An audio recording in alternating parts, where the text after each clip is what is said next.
one may recall some cases of, so to speak, this cultural paratroopers.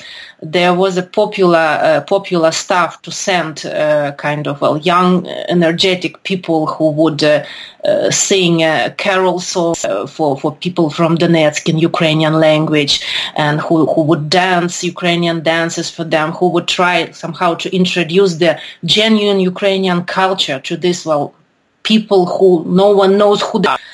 And somehow it's a kind of, it was a little bit tricky feeling that it's a kind of missionary approach.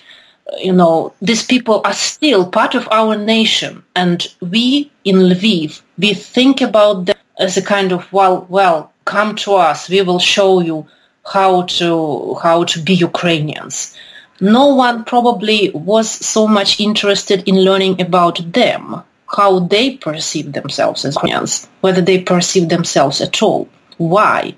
And it seems to be that this problematic of this Novorossiya and all this sympathies to Russia, it's something that in principle it's not so deep as my colleagues from Donetsk nowadays say to me. It's not so deep. We cannot talk about separatism, about some desire really to be a political entity on the Russian side. But something went wrong when Donetsk was not involved into this cultural debate, into this cultural exchange as an equal partner. It was all the time a kind of, missionary in respect to Donetsk, to Donbass.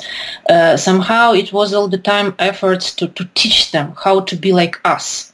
And you see, at the end of the day, whether one, agree with you or not, this popped up in a very unpleasant and tragic way, because somehow the Ukrainian product, the Ukrainian cultural product, could be introduced in much more clever, much more sophisticated, much more interested ways in Donetsk and Donbass and Luhansk.